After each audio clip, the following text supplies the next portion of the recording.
Bonjour, bienvenue à la deuxième séance du cours de la recherche opérationnelle. Durant cette séance, on va se focaliser sur la résolution de la programmation linéaire via la méthode graphique d'une manière générale. Par la suite, on verra la méthode des droites parallèles, quelques cas particuliers par la suite, et on va terminer par la programmation linéaire en nombre entier. Donc, on va résoudre le dernier programme que nous avons modélisé ensemble. D'accord? Là, voilà le tableau que nous avons fait l'autre fois. Et bien sûr, voilà les formules mathématiques.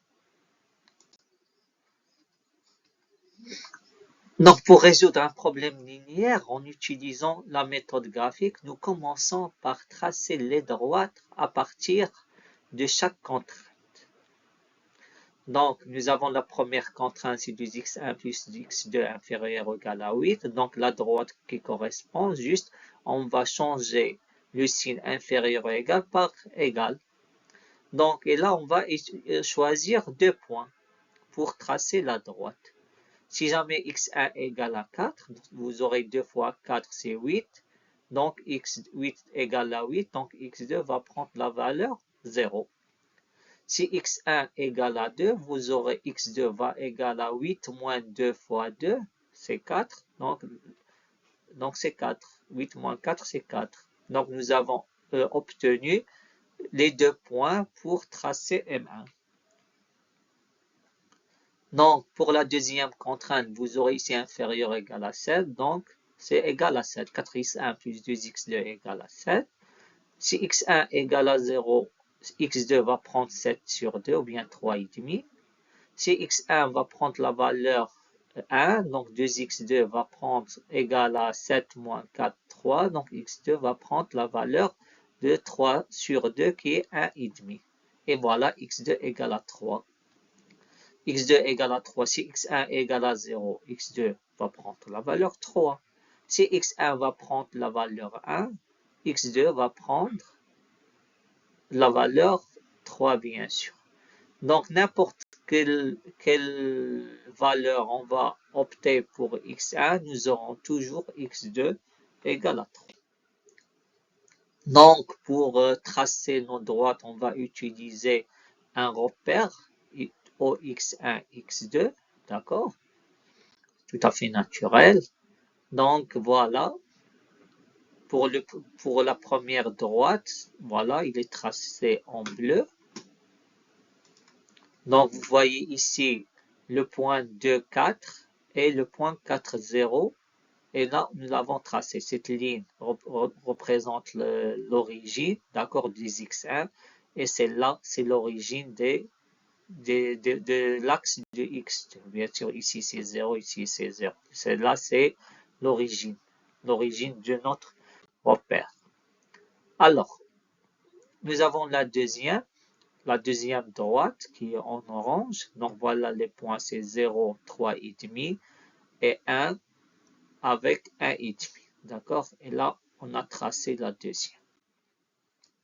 La troisième, c'est en rouge, x2 égale à 3. Vous voyez x2 égale à 3, x2 égale à 3 pour x1 égale à 1. Si x1 égale à 2, c'est toujours x2 égale à 3. Donc vous aurez une droite qui est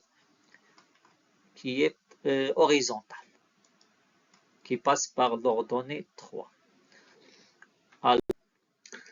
Alors, après avoir tracé les droites, qu'est-ce qu'on va faire maintenant? On va représenter graphiquement chaque contrainte. On va commencer par la première, 2x1 plus x2 inférieur ou égal à 8, c'est celle-ci, d'accord? Qui est en bleu, qui a la droite en bleu en premier. Or, d'accord? Donc, qu'est-ce que nous aurons ici? Nous avons cette partie qui est grise. C'est une région qui est grise. C'est-à-dire quoi? C'est-à-dire 2x1 plus x2 inférieur à égal à 8. Ce sont tous les points qui se trouvent dans cette partie grise satisfait la condition de la contrainte. Je peux vous donner un petit exemple très simple. vous aurez par exemple ce point qui est 2, 2. 2 ici et 2 ici. Je choisis des points simples au niveau du calcul. D'accord? Donc, on va remplacer la valeur x1 par 2, x2 par 2. Je vais vous dire, 2 fois 2, c'est 4. 4 plus 2, c'est 6. 6, est-ce qu'il est inférieur ou égal à 8? Oui. Donc, ce point-là fait partie de la région de satisfait la condition. On va prendre un autre point. C'est 1, 1. C'est 2 fois ce point-là, bien sûr, c'est 1 fois 1. C'est 2 fois 1, c'est 1 plus 1, c'est 3. 3, est-ce qu'il est inférieur ou égal à 8? Oui. Oui. Donc, vous prenez tous les points qui se trouvent dans cette région-là, ils vont satisfaire la condition. Si jamais on va prendre ce point, un point quelconque, un autre point, d'accord, qui ne satisfait pas la condition, qui est celui-là, 3, 3. Alors, nous avons 2 fois 3, c'est 6. 6 plus 3, c'est 9. Donc 9, inférieur, est-ce qu'il est inférieur ou égal à 8? Non, il est supérieur. Donc ce point-là ne fait pas partie. Donc vous voyez bien que tous les points qui se trouvent dans la partie grise, donc, disons, satisfait bien la condition. Bien sûr, en prenant en considération que x1 et x2 sont toujours positifs. Pour cela, je ne m'intéresse pas à la partie négative de x1 et de x2. Pour la deuxième contrainte, nous avons 4x1 plus 2x2 inférieur ou égal à 7. Donc, ce que vous voyez, c'est la même chose. Donc, nous avons une partie grise. D'accord? Cette partie-là, c'est la partie où dans tous les points satisfont la condition. Je peux vous donner un autre exemple. C'est 1, 1. Donc, c'est 4 plus 2, c'est 6. 6, est-ce qu'il est inférieur ou égal à 7? Oui. Un autre point, l'origine, 0, 0. 0 inférieur ou égal à 7? Oui. Très bien. Pourquoi on a dit 0? C'est 4 fois 0 plus 2 fois 0. C'est 0. Si vous prenez n'importe quel point, on va vous donner la solution. Il va vous donner qu'il fait partie de cette région-là. Si jamais on va prendre ce point-là, 2, 0, vous aurez 4 fois 2, c'est 8. 8 plus 0, c'est 8. 8, est-ce qu'il est inférieur ou égal à 7? Non. Donc ce point-là ne fait pas partie de la région, bien de la région qui satisfait cette condition. Pour x2 inférieur ou égal à 3, donc la troisième figure, qu'est-ce que nous avons? Donc tous les points qui sont inférieurs pour x2 inférieur à 3 font partie de cette région-là. D'accord? La quatrième page, bien la quatrième figure, qu'est-ce que nous avons? C'est, disons, c'est le mixage, d'accord, de toutes les droites, d'accord. Et là, nous avons laissé la partie grise en commune entre ces trois images, d'accord. C'est-à-dire c'est la région dans laquelle toutes les conditions sont satisfaisantes par les points qui se trouvent dans, dans, dans cette partie-là, qui est grise. D'accord? Donc, bien sûr, la droite, par exemple, si la droite bleue passe par 4 0 et 2 0, c'est la même chose. D'accord? Vous allez trouver la même chose. Alors, ici, vous allez trouver, disons, l'image, d'accord? Une image un peu grande, avec la région réalisable, ce que se trouve ici. N'importe quel point dans cette région réalisable qui est en grise, ou bien on l'appelle réalisable, il y a aussi une région admissible, satisfait toutes les contraintes, c'est-à-dire toutes les conditions. Je peux vous donner un autre exemple, d'accord? On va prendre lequel 1, celui-là.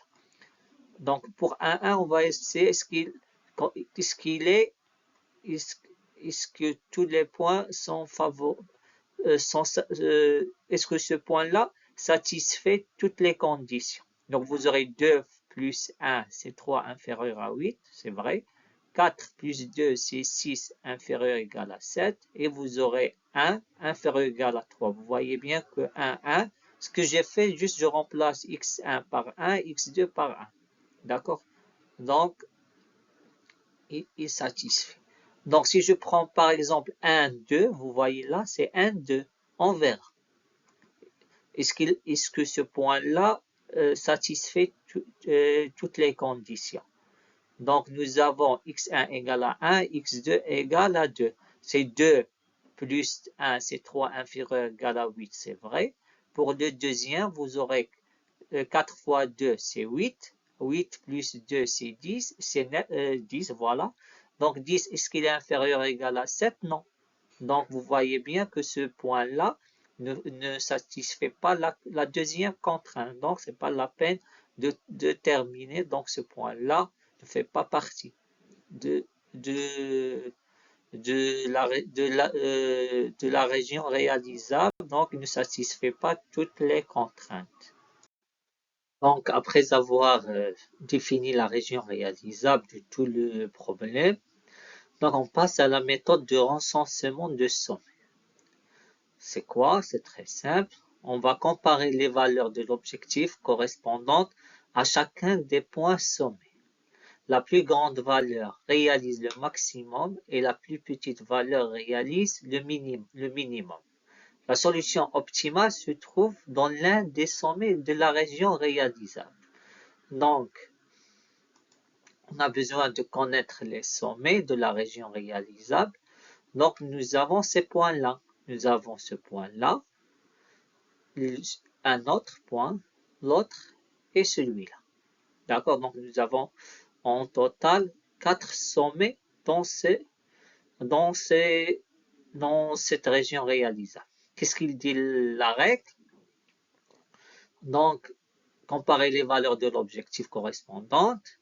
Donc, la plus grande valeur réalise le maximum et la plus petite valeur réalise le minimum. C'est-à-dire dans ces sommets-là où on va trouver la valeur maximale ou bien la valeur minimale de la fonction objective.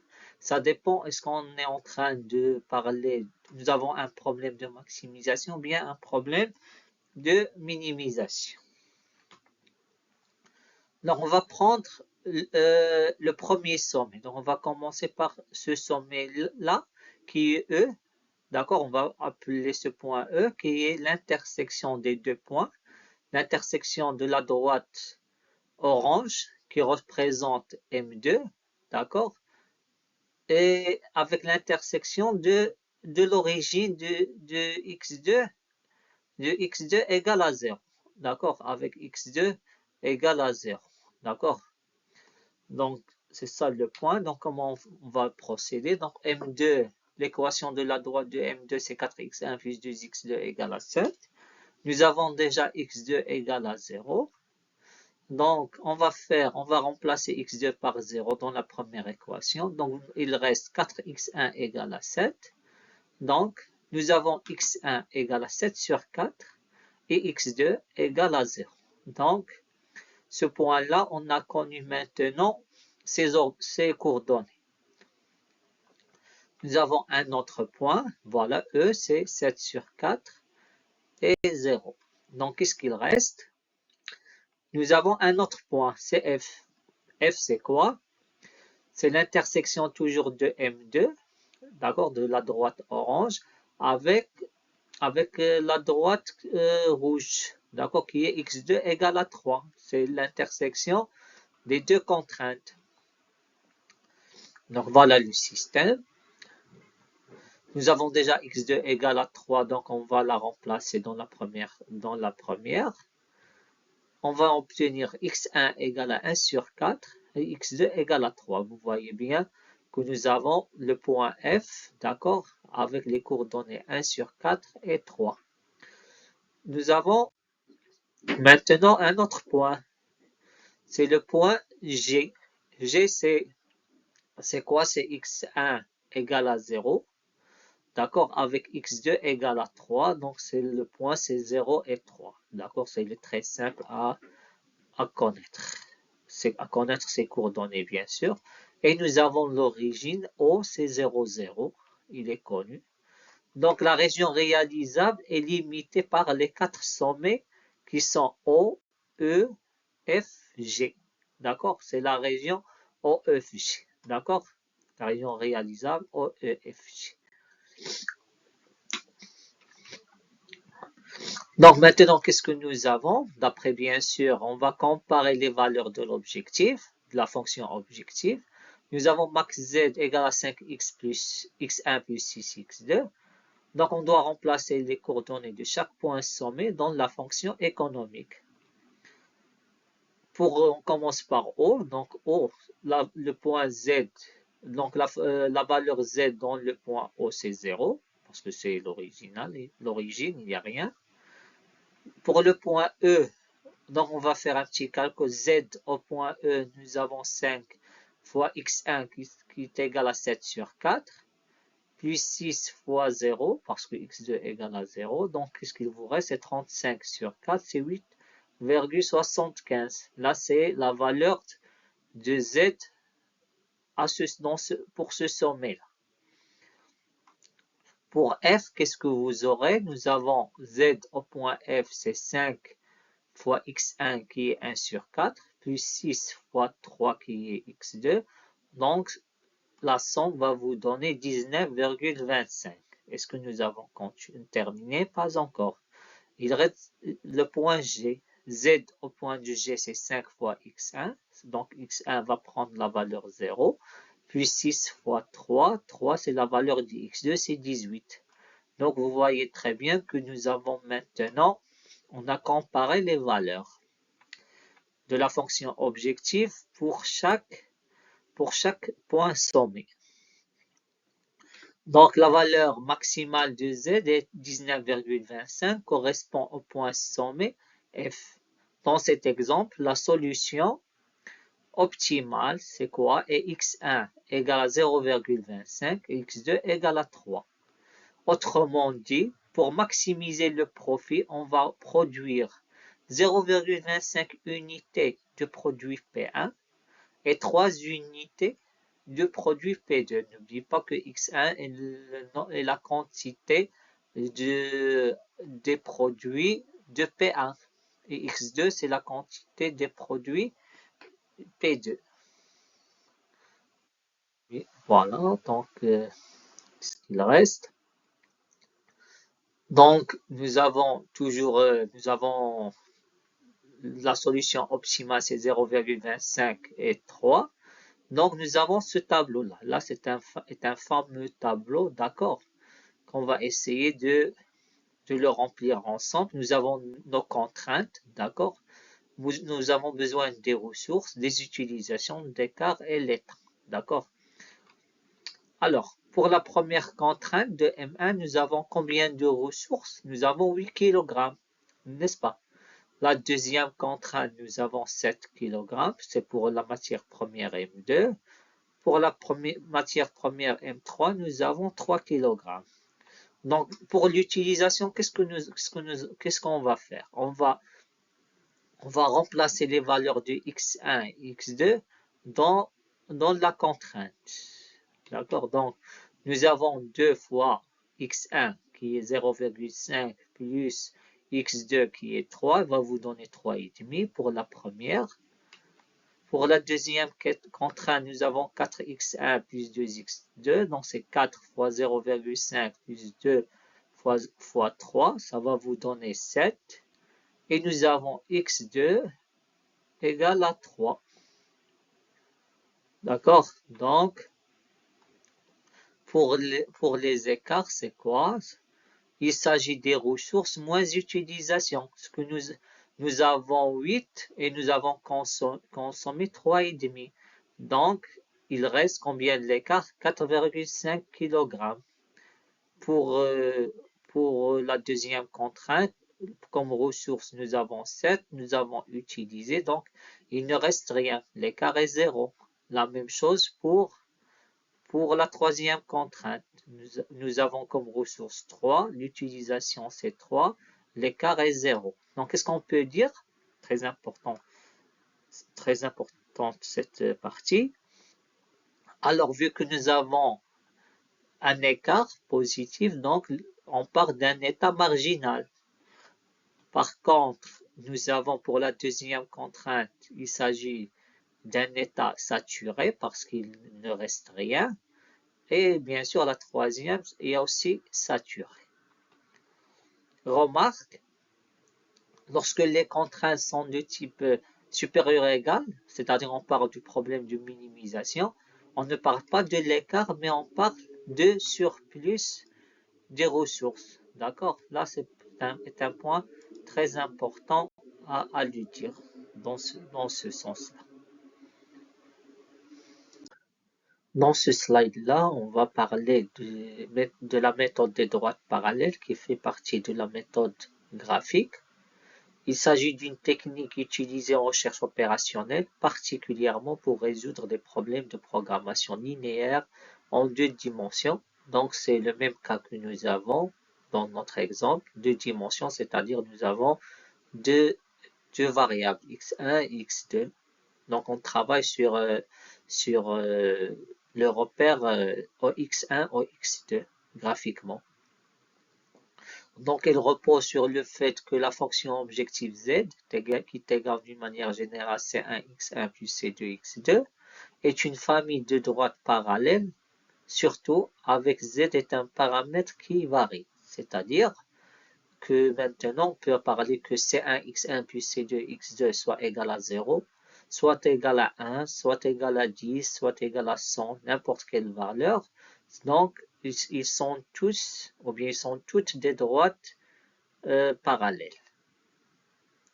Cette méthode permet de trouver la solution optimale. Comment? En déplaçant ces droites qu'on va essayer de changer leur z de la fonction objective de manière parallèle jusqu'à atteindre le dernier point dans la région réalisable et dans la direction d'amélioration.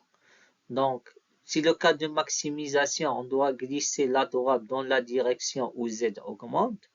Bien sûr, si le cas de minimisation, on va glisser la droite dans la direction où z diminue. Donc, pour essayer de comprendre tout ceci, donc vous êtes invité à voir le slide suivant.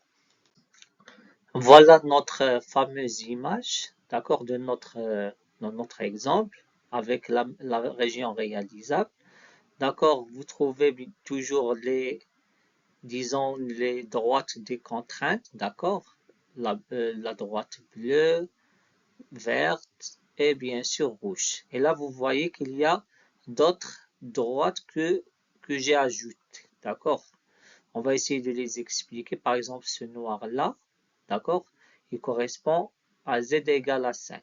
Donc, comment on peut tracer cette droite? C'est très simple. Nous avons z, c'est 5x1 plus 6x2, qui est égal, par hasard, on a mis 5.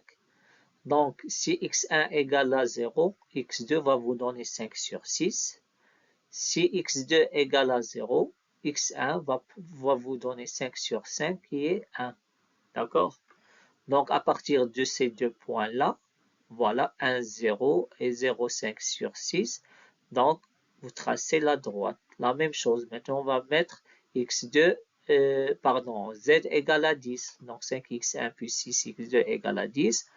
Si x1 égale à 0, donc x2 égale à 10 sur 6, qui est 5 sur 3, qui est une valeur qui dépasse légèrement 1,5. D'accord? Donc, c'est ce point-là. Maintenant, si x2 égale à 0, donc x1 va prendre la valeur de 2, c'est 10 sur 5. Donc, voilà l'autre point. Donc, on peut tracer une autre droite. Vous voyez maintenant que la droite de z égale à 5 et z égale à 10, ils sont parallèles. D'accord? C'est déjà bien.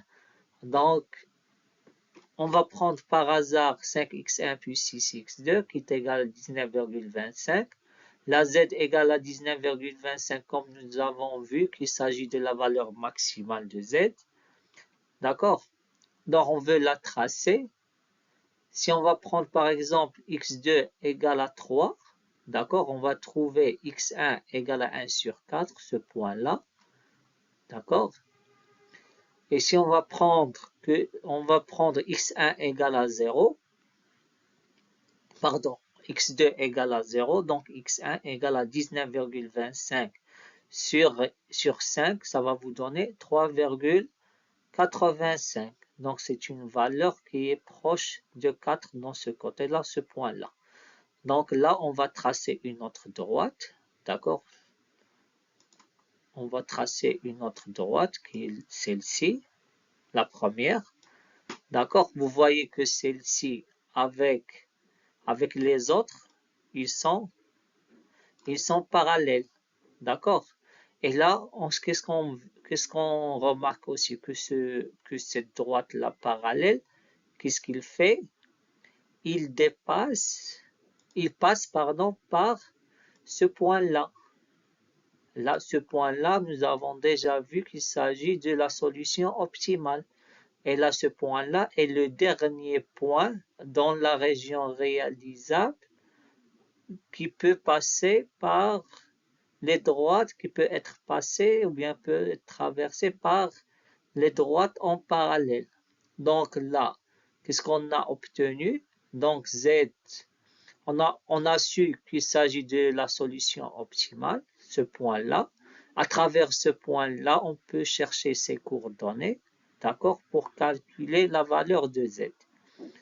Bien sûr, si on ne sait pas bien sûr la valeur, mais d'une manière générale, ça se fait de cette manière-là. On fait une droite, on essaie de faire son parallèle à chaque fois jusqu'à trouver quel point, le dernier point dans lequel la droite prochaine, il va pas contacter la région réalisable. D'accord? D'ailleurs, vous voyez maintenant, lorsqu'on a mis Z égale à 20, d'accord, avec cette couleur-là, donc vous voyez très bien qu'il dépasse, voilà, qu'il passe par cette partie-là, il dépasse la région réalisable. D'accord? Donc, en bref, ce qu'on peut dire, on peut dire que, comme on a vu tout à l'heure, que le dernier point dans la région réalisable, dans ce cas, c'est ce point-là, d'accord? Donc, c'est la solution, il s'agit de la solution optimale d'après la méthode des droites parallèles.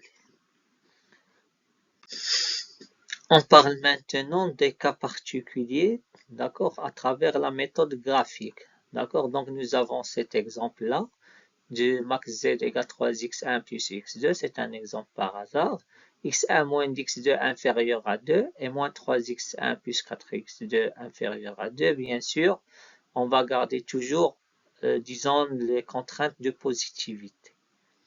Alors, on va tracer, disons, la première droite, c'est x1 moins x2 égale à 2, ce qui est en bleu, comme vous voyez dans l'image.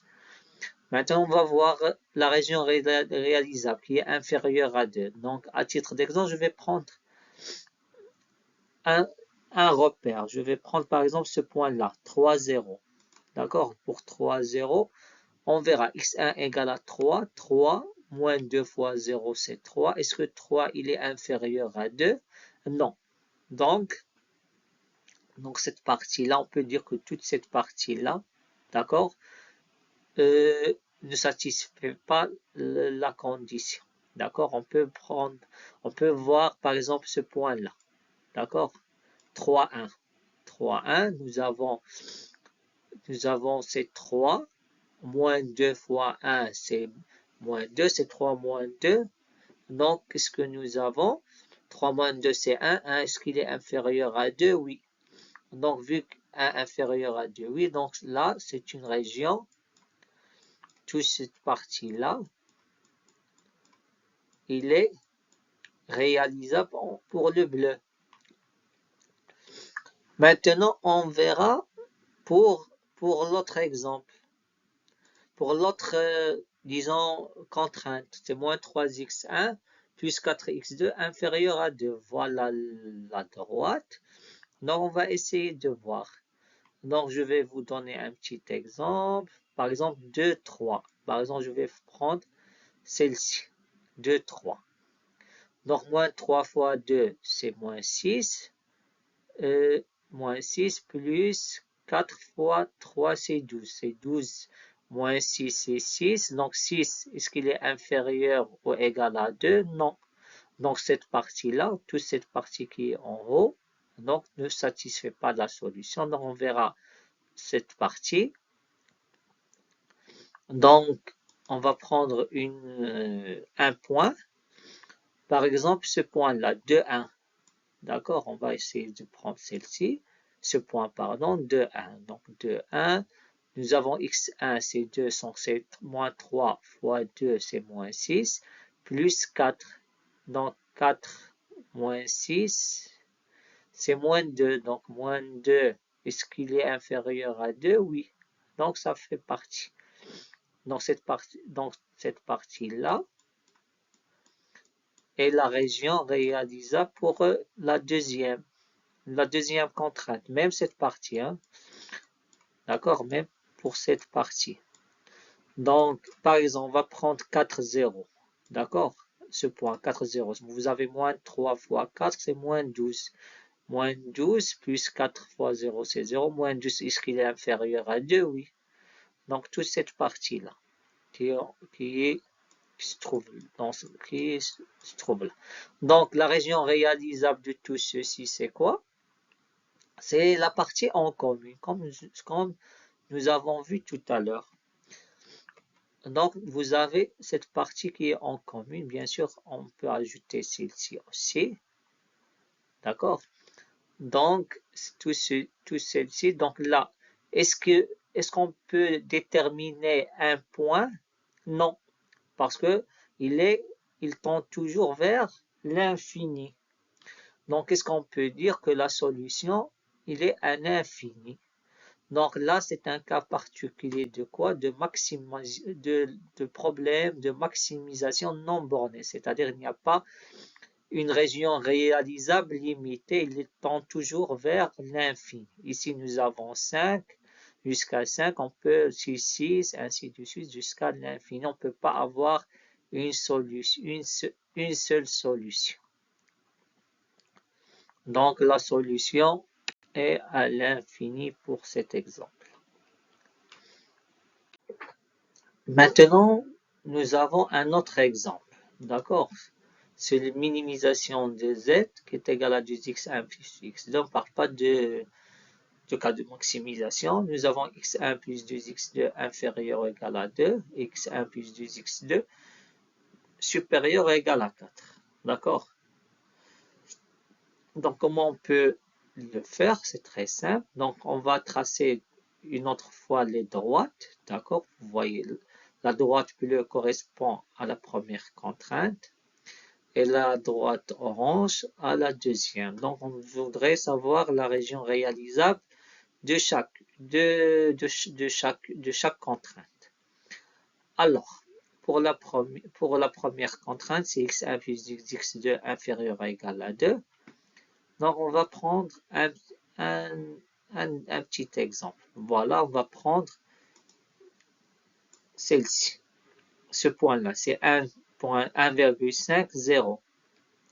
C'est 1,5 plus 2 fois 0, c'est 0. Donc, est-ce que 1,5 est inférieur à 2? Oui. Donc, ce point-là fait partie de la région réalisable.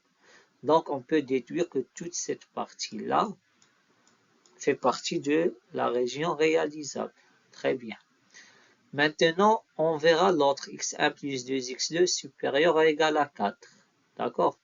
Donc, on va essayer de prendre comme exemple ce point, 1, 1.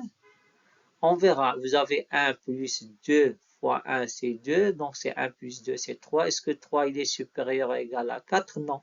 Donc, ce point-là ne fait pas partie de la région réalisable. Donc, la région réalisable se trouve cette fois-ci dans la partie supérieure de la droite.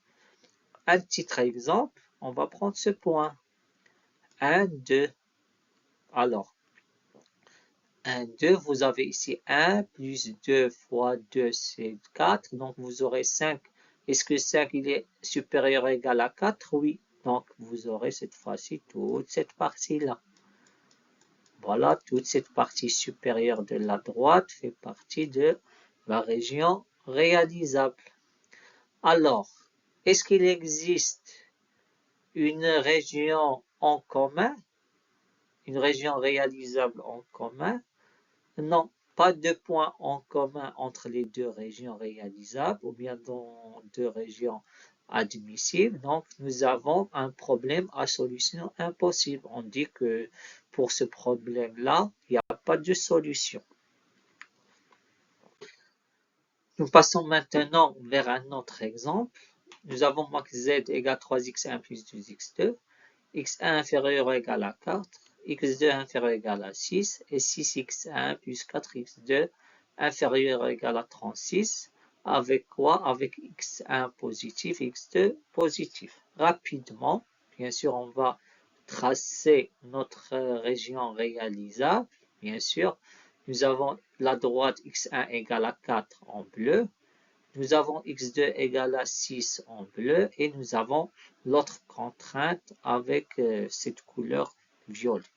D'accord? 6x1 plus 4x2 égale à 36. Bien sûr, la région admissible de ces trois contraintes, c'est ce que vous trouvez en gris. La partie grise. Alors, vous aurez ici ce qui est en comment il s'appelle, des droites en parallèle. D'accord? Là, vous avez z égale à 0 n'est pas affiché. Pourquoi? Parce que on doit avoir ici des coordonnées négatives, donc ils ne sont pas affichés. Donc, ce que vous voyez ici, c'est z égale à 5, z égale à 9, z égale à 13, d'accord? Ainsi de suite.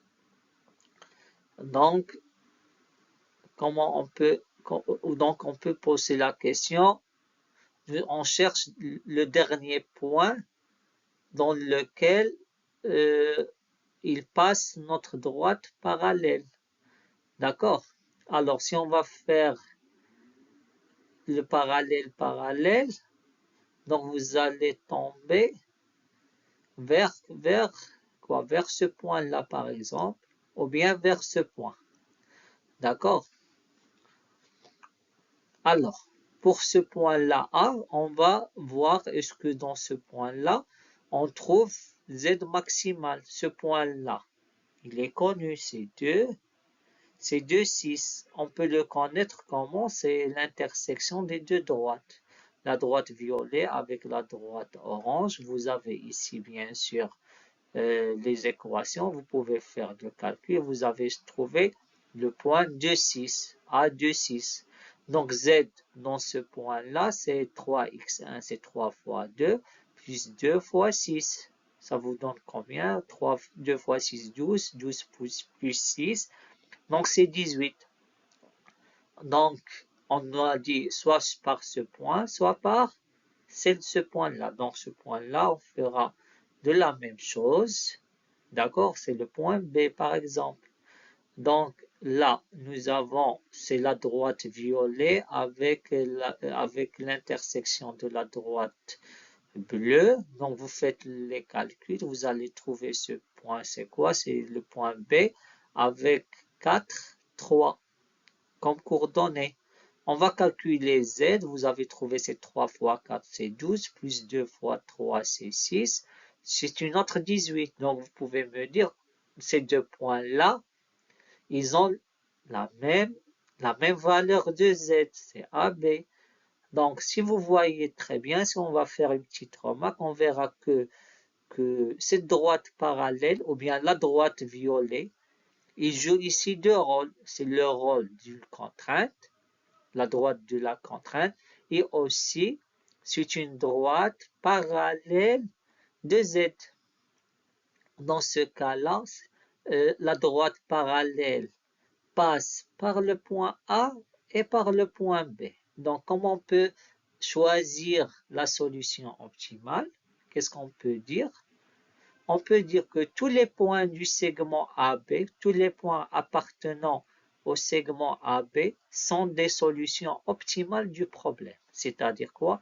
N'importe quel point que vous allez trouver dans ce segment-là avec ces coordonnées vous allez trouver que la valeur de z dans ce segment, il est égal à 18. Donc, soit vous travaillez avec celle-ci avec A de 6, soit vous travaillez avec 4, 3, soit vous travaillez avec ce point 3 avec une valeur entre 4 et 5 pour x2. Donc, vous avez, on part des solutions multiples, c'est-à-dire vous aurez plusieurs solutions. Donc, il s'agit des cas particuliers qu'on peut les détecter via la méthode graphique. Maintenant, on va passer à parler à une autre chose qui est très importante, qui est le PLNE. C'est quoi la programmation linéaire en nombre entier? Donc, on va revenir à notre premier exemple, d'accord? Donc, voilà notre premier exemple. Bien sûr, voilà la région réalisable avec tous les sommets. Donc, dans cet exercice, la solution optimale, c'était quoi? C'est x1 égale à 0,25, x2 égale à 3. Maintenant, on va supposer une chose. Supposons que la quantité ne peut pas être un nombre décimal. D'accord? Parce que là, on va dire qu'on va produire 0,25 du produit P1, donc ça n'a pas vraiment un sens. Donc, comment on peut résoudre ce problème via le PLNE? Nous voudrons que les quantités soient cette fois-ci des nombres entiers. C'est pour cela qu'on parle nombre entier, programmation linéaire en nombre entier. Pour que la solution du problème ait un sens applicable, d'où la notion de PLNE. On parle de programmation linéaire en nombre entier, ou bien on peut parler de integer programming, ou bien de integer linear programming. D'accord? Donc là, comment on va procéder? De la façon suivante. On peut dire que la différence entre PL et PLNE réside dans la nature des variables de décision dans ces modèles. Dans PL, les variables de décision x1 et x2 sont continues, c'est-à-dire appartiennent à R. Par contre, dans PLNE, ces variables sont entières, donc ils appartiennent à N.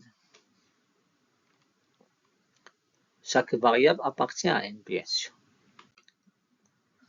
Donc, la résolution de PLNE demande des techniques particulières, comme on va appliquer l'algorithme qui s'appelle branch and bound.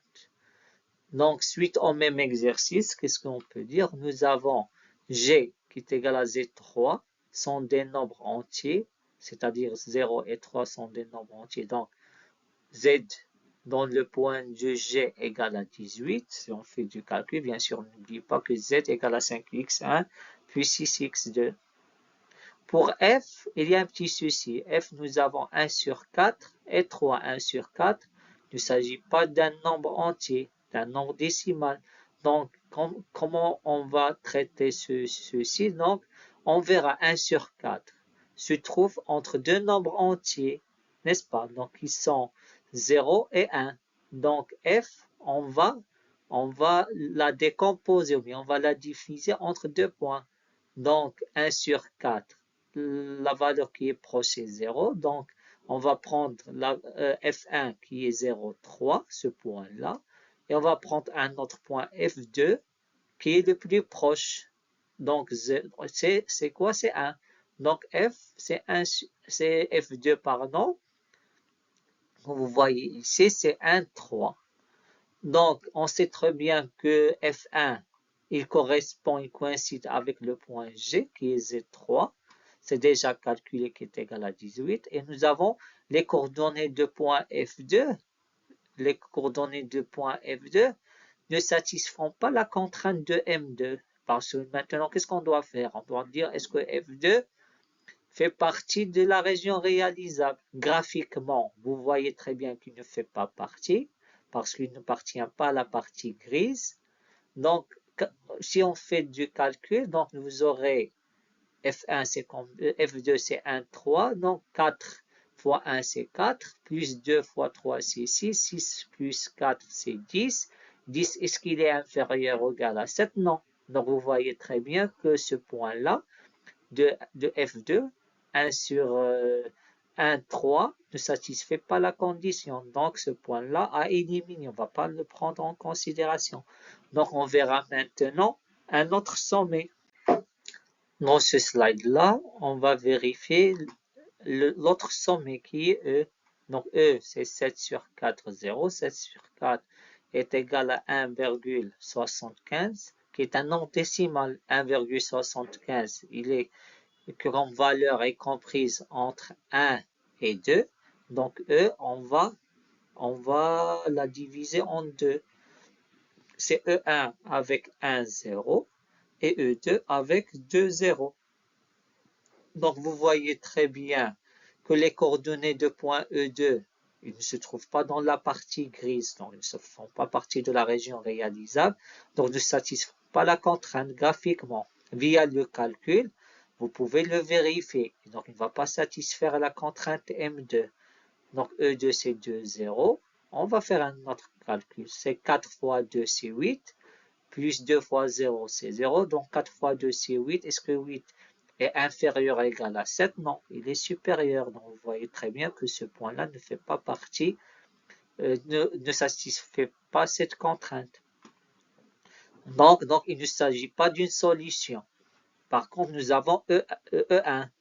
E1, c'est 1, 0. Il se trouve dans la partie graphique, dans la partie de la région réalisable. Et si vous faites les calculs, vous allez trouver qu'il satisfait toutes les conditions, ou bien toutes les contraintes. Dans ce cas, la valeur maximale de la fonction économique, c'est quoi? Après avoir calculé Z2 au niveau de E1 qui est égal à 5, bien sûr, c'est 5x1 plus 6 fois 0. 5 fois 1 plus 6 fois 0 va vous donner 5. Donc, d'après les sommets, bien sûr, le sommet au niveau de O de l'origine est égal à 0. Dans ce cas, la valeur maximale de la fonction économique est combien? Est 18, que nous avons calculé tout à l'heure. Dans la solution optimale, c'est quoi? C'est ce point-là de G. Le point G qui a x1 égale à 0, x2 égale à 3.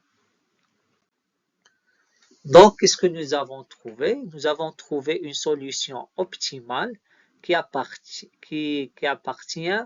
au nombre entier qui a une signification logique. Dans ce cas-là, on va produire que 3 produits de P2 sans aucun produit de P1.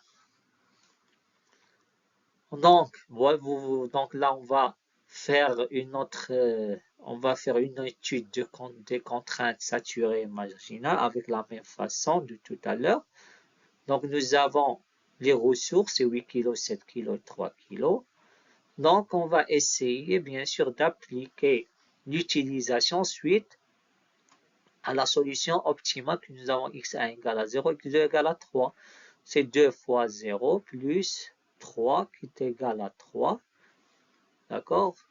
Pour l'autre, 4x1 plus 2x2, on va remplacer les valeurs x1, x2 par la solution optimale qui est 0,3. Vous allez trouver 6. Et voilà, ici c'est 3. Pour l'écart, c'est 8 moins 3, c'est 5. 7 moins 6 est égal à 1. Ici égal à 0 pour la troisième contrainte. Donc, il vous reste 5. Donc, on part de contrainte ou bien de l'état marginal. La deuxième contrainte, il est marginal. Et la troisième contrainte, il s'agit d'un cas d'un état saturé.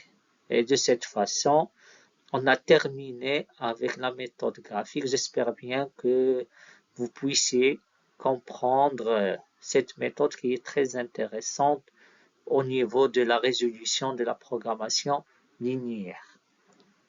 Merci à vous. Donc, la prochaine fois, on va essayer de voir la méthode de simplex. À très bientôt.